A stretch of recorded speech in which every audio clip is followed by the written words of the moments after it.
Herkese iyi günler arkadaşlar. Endonezya'dan herkese selamlar. Bu bölümde Borobudur Tapınağı'nı gezeceğim. Tepesine kadar çıkmaya çalışacağım. Bakalım fiyatlar ne, giriş ücreti ne kadar sizler için araştıracağım. Giriş şöyle. Hello. İçeri drone sokmak yasak bu arada. Bilginiz olsun. Çekim yapabilirsiniz. Çekime karışmıyorlar. Şöyle içeri drone sokmak yasak. Kesici aletler, yemek ıvır zıvır. Şu da harita, tapınağın haritası. Bu şekilde. Buraya erken gelmenizi tavsiye ederim. Çünkü tepeye çıkmak istiyorsanız maksimum kota var. O kotaya ulaşınca yukarı çıkmanıza izin vermiyorlar. Sabah erken gelmenize fayda var. Eğer yukarı çıkmak istiyorsanız. Çünkü sıraya alıyorlar. 1 saat limit veriyorlar yukarı. Yukarıda 1 saat limit veriyorlar. Tur rehberi eşliğinde çıkıyorsunuz. Eğer İngilizce tur rehberi almak istiyorsanız yine bir meblağ ödemeniz lazım. Ya da Endonezyalı tur rehberiyle yukarı çıkabilirsiniz. Ne dediğinizi anlamasanız bile en azından size nerede duracağınızı, nerede fotoğraf çekileceğinizi gösteriyor. Evet, giriş bu şekilde arkadaşlar. Sağ taraftan Borobudur Tapınağı'nın teras katını, yani zemin katını geziyorsunuz. Sol taraftan da yukarı çıkmak için bilet alıyorsunuz. Bu şekilde. Normalde giriş buradan. Şöyle göstereyim. Buradan girmeniz için ana girişin sağında bulunan gişelerden bilet alıyorsunuz. Şuradan. Buradan aldığınız bilet sadece tapınağın terasını gezebiliyorsunuz. Yani tapınağın çevresini gezebiliyorsunuz. O da yaklaşık 10-15 dakika sürüyor. Tapınağa ulaşmak için isterseniz golf arabası var. Yaklaşık ücreti 20-25 lira. Ya da yürüyerek de gidebilirsiniz. Yani benim tavsiyem yürümeniz. Çok da uzak değil, yaklaşık 1 kilometre falan. Yaklaşık 15 dakika sürüyor. Ya da böyle şuradan online bilet de alabilirsiniz. Şurada barkodlar var. Şuradan barkodu okutup online bilet de alabilirsiniz. Şöyle göstereyim giriş ücretleri.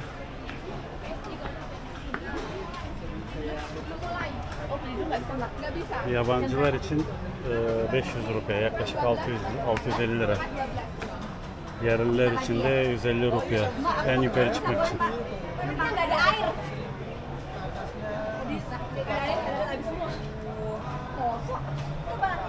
Şöyle biraz girişten bahsedeyim. Yabancılar için giriş 500 rupiye, yerliler için 150 rupiye.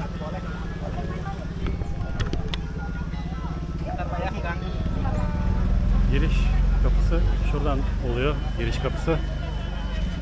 Tapınak bayağı büyük olduğu için şöyle golf arabalarıyla da gidebiliyorsunuz. Şöyle göstereyim. Buradan bilet alıyorsunuz, yaklaşık işte 25-30 lira. Şöyle göstereyim.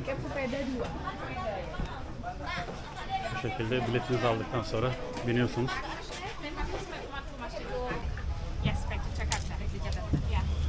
Şöyle biletlerimizi aldık. 25 lira yaklaşık kişi başı. Golf arabasıyla gidiyoruz.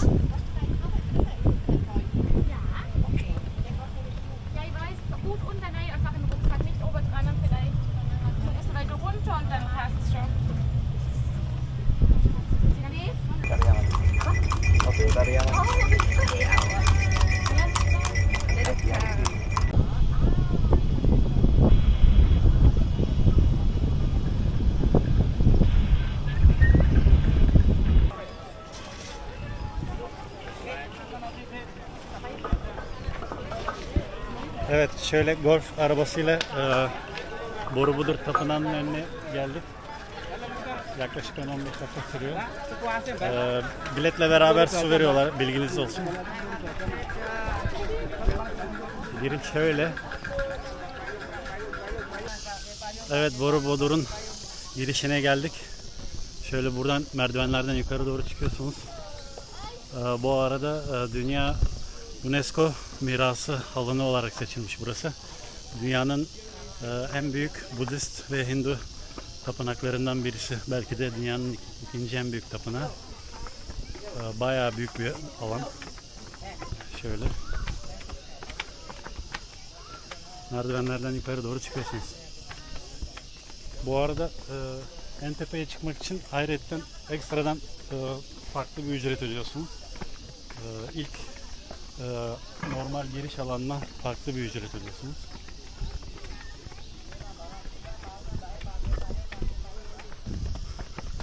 Yine buraya gelirken 2-3 tane tişört getirmenizde fayda var. Bayağı bir sıcak.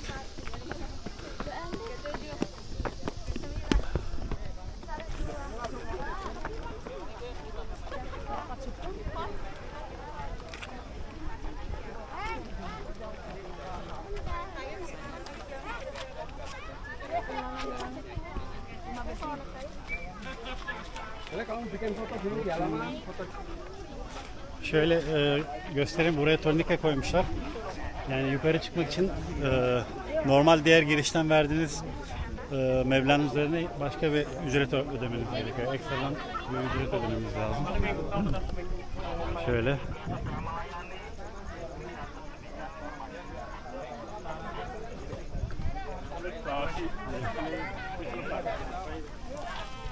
Neyse, şimdi bir alt tabanı bir gezelim. Ondan sonra üste çıkmaya bakarız. Şöyle Borobudur Tapınağı'nı alt tabanını gezerken size biraz bilgi vereyim. Yaklaşık 15.000 kilometre karelik bir alana sahip burası. Yüksekliği de 34 metre.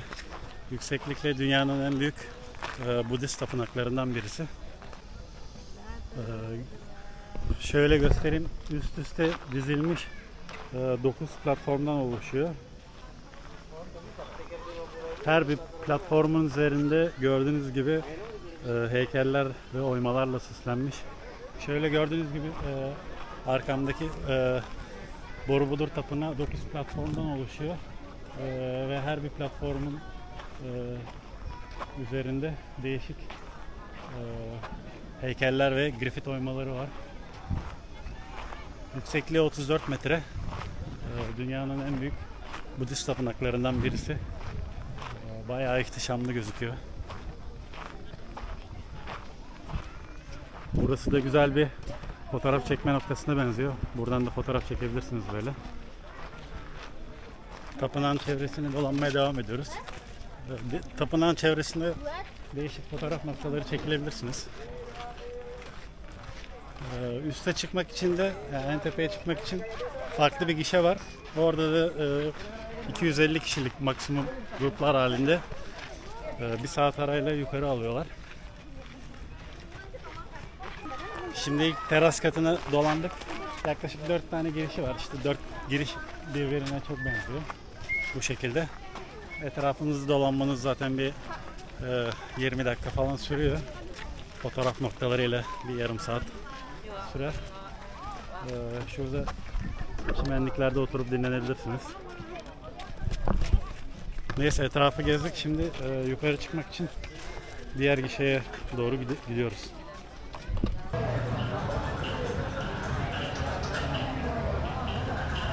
Şöyle göstereyim. Zaman şeması var burada. Bir sonraki 11.30'da kalkacak. Şimdi onu bekliyoruz. Yaklaşık 150 kişilik sınır var, kota var.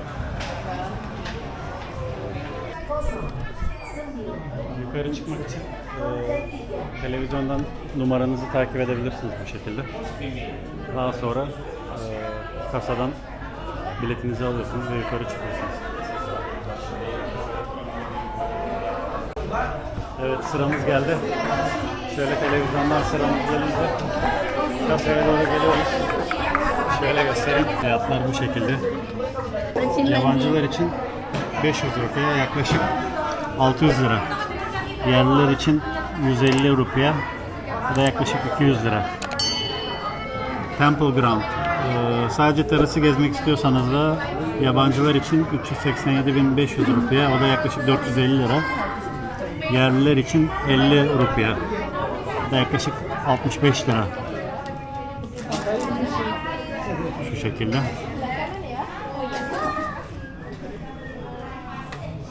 400 liraya yaklaşık şu etrafı geziyorsunuz. Yani bence değmez. 500 lira verip direkt tepeye çıkmanızı tavsiye ederim. Şöyle tapınağın içinde değişik aktiviteler var. Bisiklet, at, golf kart, golf arabası, piller, yemek alanları. Bu şekilde. Neyse, biletimizi aldık. Bileklikleri takacağız. Yukarı doğru çıkalım bakalım. Nanti masih saya scan, sudah di scan tadi. Şöyle bilekliğimizi takıyoruz.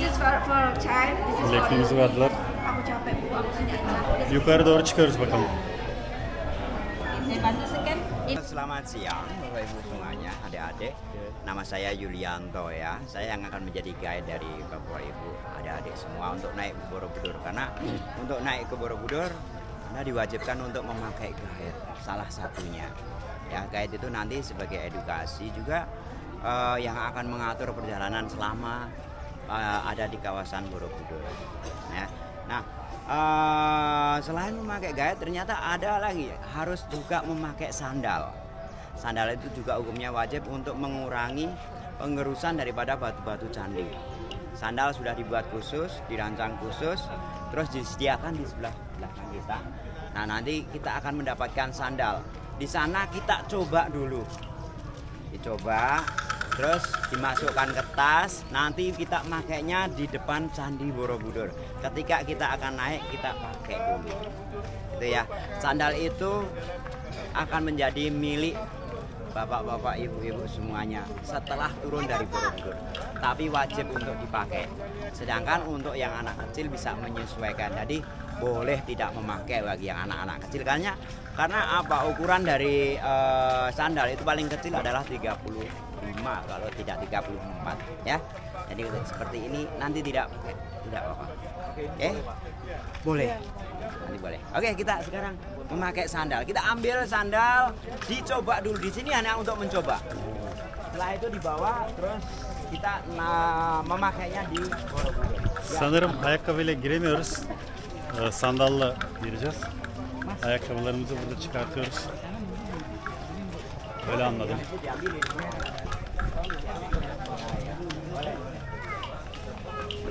Şu 42. Şunu alayım. Okey. Tapınağa çıkmadan önce bize sandalet verdiler, terlik verdiler. Şöyle bir de poşet verdiler. Ayakkabılarımızı bunun içine koyuyoruz. Bu şekilde tapınağa geziyoruz. Evet, yukarı doğru çıkalım bakalım.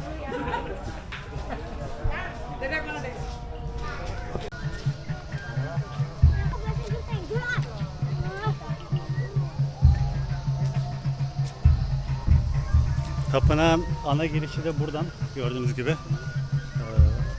Daha çabuk bir şekilde ulaşabiliyormuşsunuz. Oke, kita di sini dulu di tempat yang tidak panas. Saya ceritain Borobudur sebentar ya. Oke, jadi begini. Saya langsung cerita Borobudur. Kalau kita mengenal nama Borobudur ya, kata Borobudur itu sebenarnya dari kata Boro dan Budur. Jadi dua suku kata. Boro adalah biara atau wihara. Jadi bangunan di sana itu tujuan utamanya nenek moyang membuat adalah sebagai tempat beribadah umat Buddha. Budur itu artinya di atas. Jadi kalau Borobudur, biara yang dibangun di atas bukit. Ya, jadi kita naik bukit tingginya 7 meter. Terus tinggi Borobudur itu 35 meter dan panjangnya 123 meter, lebar juga 123 meter. Jadi bangunan Borobudur adalah bangunan yang pendek. Karena memang dari ciri khas dari bangunan Buddha itu adalah akan selalu kelihatan gemuk, pendek, dan bangunannya tunggal atau hanya satu saja. Kebalikan daripada bangunan Hindu. Kalau bangunan Hindu akan selalu kurus, tinggi, dan bangunannya banyak. Ya contohnya Candi Prambanan, Candi Gedong Songo, atau Candi Dieng. Ya, jadi itu akan selalu banyak. Borobudur sendiri itu dibangun pada abad 8. Jadi kalau dihitung sampai sekarang umurnya sudah lebih dari 1.200 tahun. Yaitu pada masa kerajaan Mataram Buddha. Di mana kalau kerajaan Mataram Buddha itu nama dinastinya disebut dengan Sailendra. Kata Sailendra dua kata juga. Sailendra berasal dari kata Saila dan Indra. Saila artinya gunung, Indra artinya raja atau penguasa. Disebut sebagai Raja Gunung karena wilayah dari kerajaan Mataram Buddha itu sebetulnya ada di tengah-tengah gunung, dikelilingi oleh gunung. Ya. Jadi kalau kita melihat di sebelah selatan sana ada pegunungan Menoreh yang panjang. Itu panjangnya hampir mencapai 50 km dan itu juga menjadi batas wilayah antara Yogyakarta dengan Magelang. Jadi kota Yogyakarta ada di balik gunung sana. Ya, di sisi timur nanti ada Merapi, terus nanti muter Merbabu, Telomoyo, Andong, Sindoro, Sumbing. Jadi kota di sini ini dikelilingi oleh gunung. Ya, makanya nenek moyang menyebut kota di sini dengan nama Magelang. Magelang berasal dari kata Maha Gelang. Maha sangat besar, Gelang adalah lingkaran. Jadi kota yang berada di dalam lingkaran yang sangat besar karena kotanya dikelilingi oleh gunung. Dari sekian gunung yang mengelilingi kota di sini, ada 4 yang berapi. Yang di sisi timur ada Merapi, Merbabu, sedangkan yang di sisi barat adalah Sindoro sama Sumbing. Pernah pada tahun 1006, 4 gunung tadi meletus dengan dahsyat. Borobudur akhirnya terkubur oleh abu vulkanik. Sedangkan gempanya mengakibatkan batunya pada jatuh. Jadi apa yang kita lihat nanti kalau kita mendekat ke Borobudur, ternyata Borobudur itu batunya masih banyak yang kurang, termasuk juga patungnya banyak yang cacat. Ya, patung Buddha jumlah patung Buddha di Borobudur ada 504 patung Buddha, hampir separuh cacat. Jadi ada yang tidak punya kepala, ada yang tidak punya tangan, ada yang tidak punya kaki atau tubuhnya tinggal separuh. Nah, ini faktor utamanya adalah karena adanya gempa vulkanik yang terjadi pada tahun 1006. Faktor kedua ya faktor manusia juga. Pada masa penjajahan sebelum lahir Undang-Undang Cagar Budaya, orang kalau naik Borobudur mereka apabila butuh souvenir, mereka akan penggal kepala patung Buddha untuk dijadikan souvenir. Borobudur ini terkubur oleh abu vulkanik selama 800 tahun. Ya, pada masa penjajahan Inggris, jadi ketika Indonesia ini di bawah koloni Inggris, Gubernur Jenderal Inggris yang namanya Thomas Stamford Raffles ini memerintahkan kepada 200 pekerja pribumi untuk membersihkan abu vulkanik selama 2 tahun, dari tahun 1814 sampai 1816. Kemudian direnovasi yang pertama tahun 1907 sampai 1911. Ini pada masa penjajahan Belanda. Ya, dipimpin orang Belanda juga yang namanya Theodor van Arp. Selama 4 tahun direnovasi tahun 1907 sampai 1911. Tapi renovasinya tidak sempurna sehingga 60 tahun setelah renovasi yang pertama tadi, Borobudur dinding-dindingnya sudah pada mulai miring. Lantainya ambles. Ya, amblesnya itu mencapai 1 meter sedangkan miringnya dinding mencapai 15 derajat. Jadi Borobudurnya hampir runtuh. Ya, makanya terus pemerintah RI mengadakan renovasi untuk yang kedua yang dimulai tahun 1973 dan selesai tahun 1983. Jadi renovasi yang kedua itu selama 10 tahun. Batu-batu di Borobudur itu dari tingkat 1 sampai 6 diturunkan. Kemudian disusun lagi. Jadi Borobudur pernah mengalami penyusunan ulang. Cuma dalam renovasi itu tidak boleh menambah, mengurangi, merubah bentuk ataupun merubah warna. Hingga patung yang cacat kita pasang cacat, batu-batu yang kurang kita pasang kurang. Jadi bukan nggak bisa membuatkan, tapi memang tidak boleh. Ya, karena nanti kalau kita buatkan atau kita pasang yang baru, berarti kita akan menghapus nilai sejarah.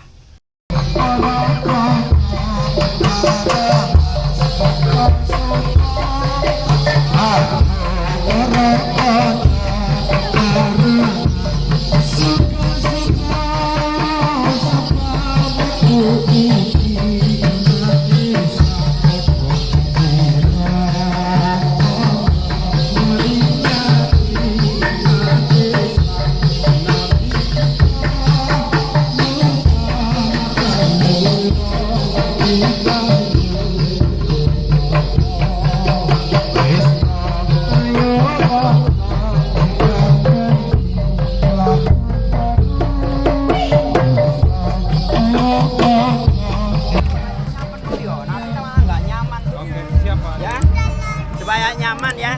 Pakai sandal. Evet, şimdi ayakkabılarımızı değiştirmemizi istiyorlar. Bundan sonrasında sandaletle gezeceğiz.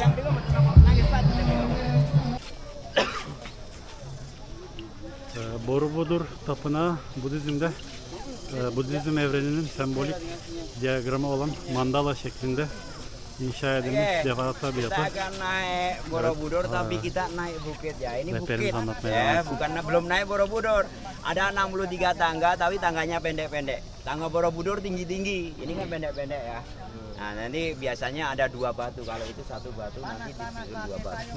Jadi cukup tinggi. Untuk itu kita tidak perlu tergesa-gesa untuk naik ke Borobudur supaya hemat energi ya. Oke, yuk kita naik Borobudur, naik bukitnya dulu. Santai saja. Yo yang belum bawa payung biar kepanasan. Tapınağın üstünde merkezi bir kubbe bulunuyor. Şöyle yukarıda görebilirsiniz. Pakai paunya mari Mas, Mas 10.000 Mas rambungnya Mas. Üst üste yayılmış 9 platformdan ve 2500'den fazla karmaşık kabartma panel ve 504 tane de Buda heykeliyle süslenmiş. Tunggu di sini ya. Oke. Soalnya stroller nanti dititipkan di sebelah sana itu sama petugas yang ada di sana nanti ya. Yuk silakan pakai stroller ke kiri. Kita tunggu nanti. Saya akan tunggu. Evet, Borobudur Tapınağı'na giriş yapıyoruz. Yukarı doğru çıkıyoruz. Tepesinde bir kubbe var. Kubbeye doğru yürüyüşle merdivenlerden yukarı doğru çıkıyoruz. Borobudur Tapınağı Orta Ova'da bulunuyor. UNESCO Dünya Mirası alanı burası. Evet, yine ana terasa geldik ama bu sefer elimizde bileklik olduğu için merdivenlerden yukarı çıkma şansına sahibiz. Şimdi rehberimizi bekliyoruz. Merdivenlerden yukarı bizi içeri alacaklar.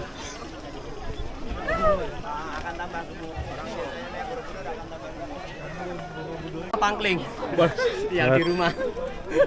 Barkodlarımızı okutuyoruz. Tenang aja Bu, di atas Evet. nanti aja. Şimdi tapınağa doğru yukarı doğru çıkıyoruz merdivenlerden.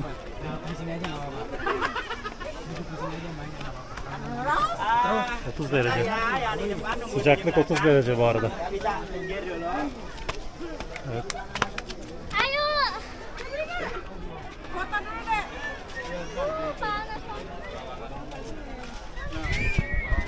Evet, Borobudur Tapınağı'nın 9 platformundan ilkine çıktık şu an. Birinci platformdayız. Yaklaşık 2500 tane kabartma ve şekil var. Şöyle. Yaklaşık da 154 tane Buda heykeli var. Heykeller bu şekilde.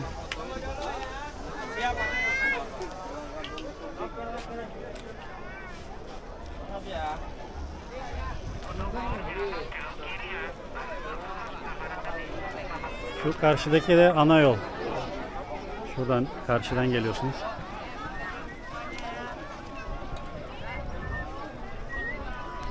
Tidak panas ya.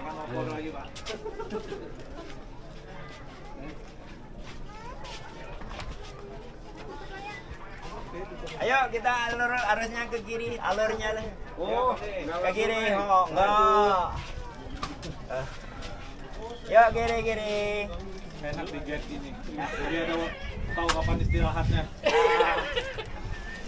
Ya, kita kan harus melayani supaya Bapak Ibu semuanya adik-adik bagaimana tidak merasa capek. Kalau saya ajak langsung naik, ini 45 derajat, tangganya kan tadi lihat tinggi-tinggi ya, mesti capek. Nah untuk itu nanti saya akan bikin menjadi 25 derajat ya. Alhamdulillah. Tadi harus pakai sunscreen dulu. Oke, begini. Kalau Borobudur, secara geografis, Borobudur itu ada di desa Borobudur, berada di kecamatan Borobudur dan ada di Kabupaten Magelang. Jadi Borobudur bukan di Yogyakarta ya, tapi di kota Magelang. Magelang adalah kota tertua kedua kalau di Indonesia. Ya, karena kebanyakan orang mengatakan di Yogyakarta. Kota Magelang itu berdiri tahun 907. Ya, 907 itu dengan adanya perjanjian, dengan adanya prasasti yang namanya Prasasti Mantiasih yang menyebutkan Kota Magelang itu sudah ada sejak 907. Tapi kalau kebanyakan orang menyebut Yogyakarta, ya Yogyakarta itu sebetulnya baru ada tahun 1755 dengan adanya perjanjian Giyanti. Itu dipecahnya kerajaan Mataram Mataram Islam menjadi dua. Yang di sisi timur nama kerajaannya bentuknya adalah Kasunanan, itu ada di Solo atau di Surakarta. Sedangkan yang di sisi barat bentuk kerajaannya namanya adalah Kasultanan, itu adalah Yogyakarta. Nah, Borobudur itu mempunyai 10 tingkat, mempunyai 9 lantai. Jadi kan data kita naik ke Borobudur kalau lengkap itu hanya sampai pada lantai ke-9. Tapi sejak tanggal 1 Maret Borobudur dikembalikan ke asalnya, bukan lagi seperti dulu. Kalau Borobudur itu oleh UNESCO dinyatakan sebagai tempat pariwisata, bukan lagi tempat beribadah. Tapi semenjak tanggal 1 Maret, bulan kemarin, 1 Maret tahun 2023, Borobudur dikembalikan ke aslinya, ke asalnya, yaitu sebagai tempat beribadah umat Buddha.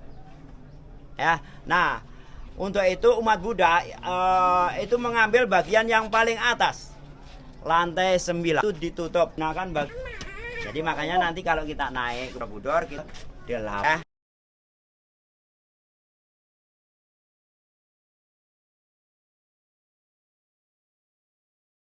Ini namanya adalah Pradaksina.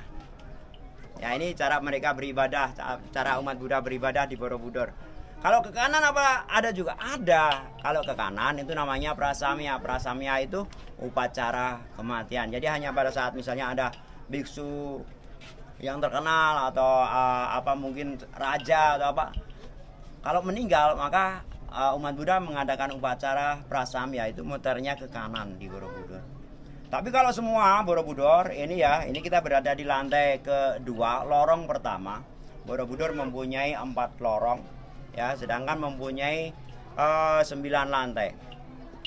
Kalau kita kelilingin semuanya, kita akan berjalan sejauh 4 km. Kalau ada yang tidak percaya, boleh nanti saya tunggu di atas. Kira-kira nanti 1 jam udah sampai di atas apa belum? Ya, jadi ini sangat panjang sekali. Tapi kalau relief yang ada di sini, ini panjangnya 3,5 km. Relief yang ada di sini ini adalah relief-relief yang menceritakan tentang kebudayaan. Ya, ini sebetulnya reliefnya diambil dari kitab-kitab Buddha. Kalau dari bawah itu ada namanya sendiri-sendiri sampai ke tingkat 5. Dari bawah namanya adalah Karma Wibangga, ke atas Jataka, Awadana, Lalita Wistara, Gandawiyuha, Badracari. Jadi itu adalah kitab-kitab Buddha yang menceritakan, yang dipahatkan pada dinding-dinding Borobudur. Oke gitu ya, kita jalan lagi yuk ke sini yuk. Kita lewat jalur yang sepi saja.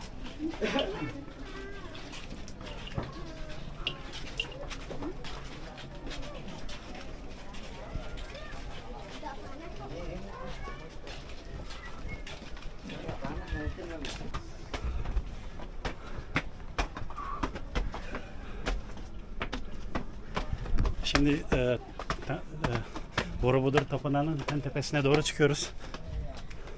İlk katta bize rehber bir şeyler anlattı. Endonezya olduğu için anlamadım. Tepesi de bu şekilde. Oh. Ke kiri. Kiri. Left side ya. Yeah, kiri left. Kiri sol demek. Oh.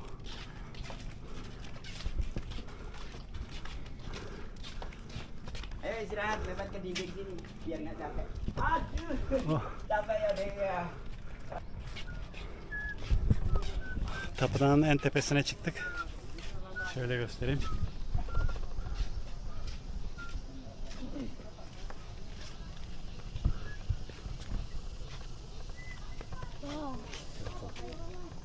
Be careful.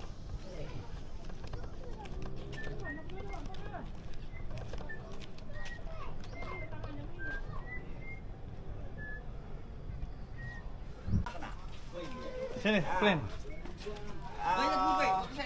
Dengan minimal standar, ini stupa akan kena paling enggak 30 stupa. Mah, minta tolong mah. Om, minta tolong om. Menyublim. Jadi gini Bapak Ibu Şu semuanya. karşıda gördüğünüz dağın sırtı Ada da di sisi kiri, Fil Dağı olarak geçiyor. kiri. Dağın sırtı file benzediği için Fil Dağı demişler. Baik. Di sini ini adalah lantai 7. Tingkat 7. Di mana di sini dihiasi dengan stupa. No. Stupa yang di sini jumlahnya ada 73. Di tingkat 7 ada 32, di tingkat 8 ada 24, tingkat 9 ada 16, tingkat 10 1. Ya. Jadi kelipatan dari angka 8. Dimana kalau dalam ajaran Buddha itu orang bisa disebut dengan sempurna kalau dia sudah bisa melewati 8 jalan kebenaran. Ya. Makanya disebut dengan kitabnya disebut dengan Hasta Arya Marga. Mendengarkan yang baik, melihat yang baik, berbicara yang baik, menghirup udara yang baik, bertingkah laku yang baik. Tapi selanjutnya kurang hafal. Tapi semuanya adalah kebaikan yang dilakukan oleh fisik kita. Tepatnya oleh panca indera. Ya. Kalau di sini ya di tingkat 7 yang jumlahnya ini adalah 32. Dari stupa yang ada 32 ini di dalamnya adalah patung Buddha. Ada patung Buddha yang namanya patung Buddha Kuntobimo. Ini punya mitos ya. Barang siapa kalau cowok bisa menyentuh jari manis tangan kanan, kalau cewek bisa menyentuh telapak kaki kanan, yang sampai dalam menyentuh akan tercapai yang dicita-citakan. Tapi itu hanya mitos dan itu lebih banyak menjerumuskan kita ya. Untuk itu sebenarnya saya udah berusaha untuk melewati ke sini anak patungnya yang ada di sana yang dijaga oleh Bapak security tadi. Iya. Ya, itu supaya tidak kita tetap sama. Patungnya ini semua sama. Ukurannya sama, bentuknya sama dan sikap meditasinya sama. Ya, tapi mengapa kok yang disebut dengan patung Kuntobimo hanya di sana? Itu yang membedakan adalah hanya letaknya saja, yaitu menghadap ke timur sebelah kanan tangga di sisi timur di tingkat 7. Jadi mengapa kok membedakan dengan yang lain? Karena ini bentuknya bundar. Jadi yang membedakan hanya letaknya karena bentuknya bundar. Yang menghadap ke timur ya hanya satu itu ada. Timur adalah arah dewa, makanya dibangun. Yang namanya Kuntobimo menghadap ke timur. Kayak gitu ya. Yuk kita ke sini lagi. Tingkat 9 itu hanya dikhususkan bagi umat Buddha yang beribadah. Jadi kita naik yang terakhir.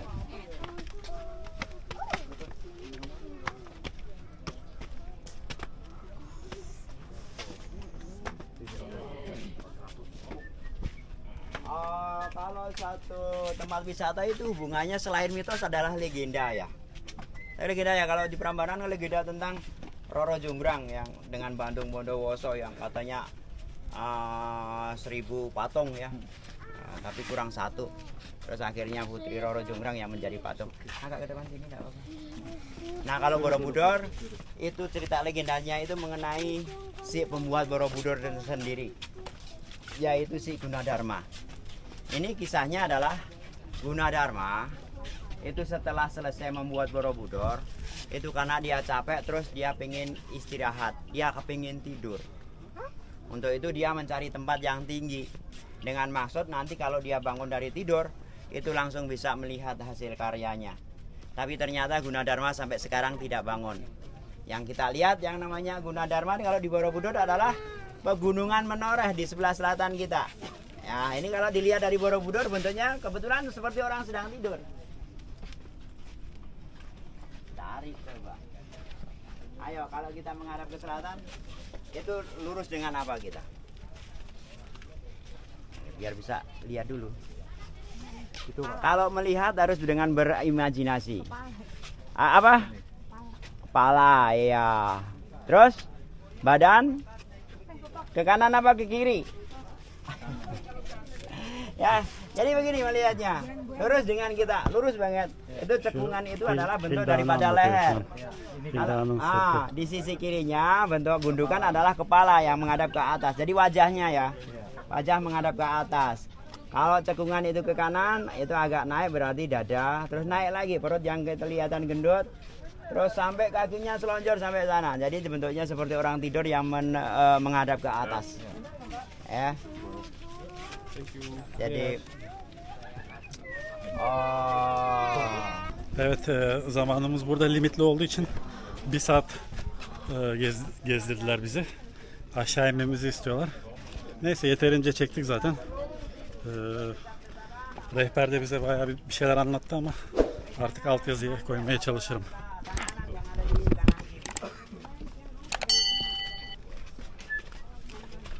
Pegangan dan tidak perlu tergesa-gesa. Kita mesti sabar. Ini curam banget karena ini 45 derajat. Ya, seperti Evet, kalau kita turumuzun naik sonuna geldik. Aşağı doğru iniyoruz.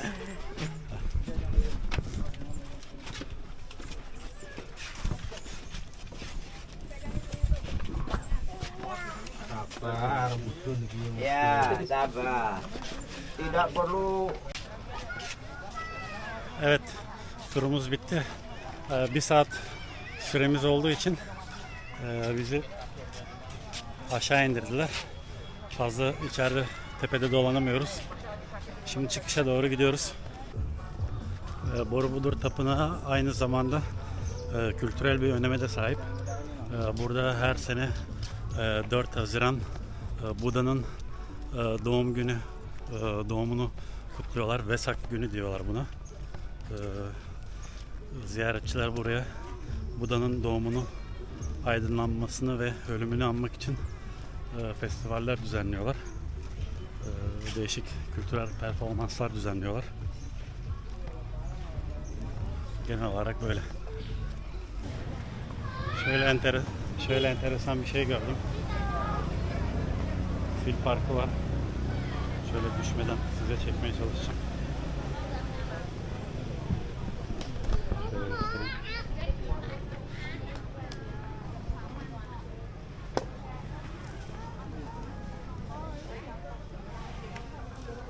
Silakan bagi yang berkeinginan untuk membeli makan jajan sambil foto-foto. Anda bisa membeli makanannya di gazebo sebelah kiri jalan. Anda juga bisa mencoba bersahabat dengan jajan sambil berinteraksi langsung.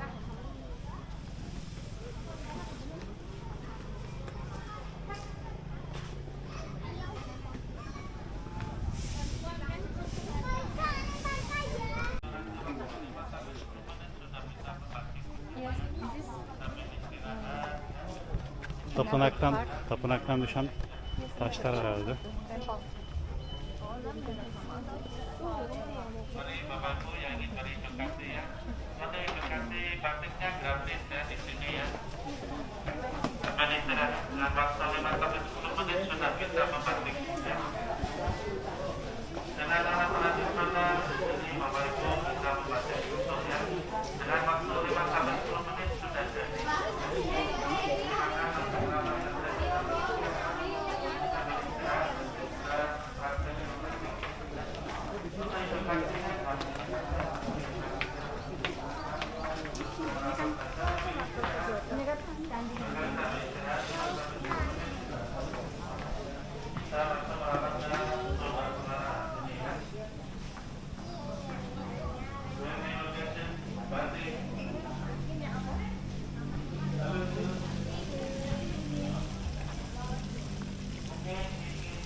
Şöyle tapınağın çıkışında bir sürü tezgahlar var, sokak satıcıları var.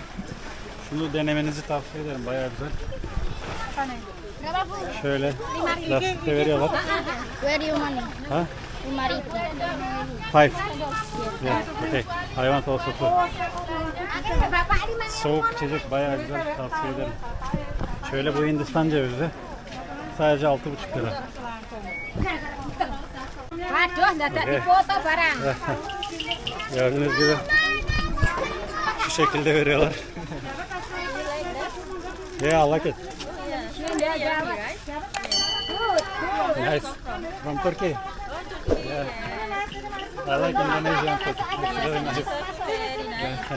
Thank you. Okay.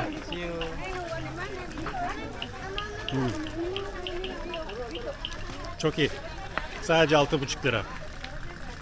Şu şekilde içinde jelimsi yeşil bir şey var. Hindistan cevizi suyu ve buz. Bayağı serinletici.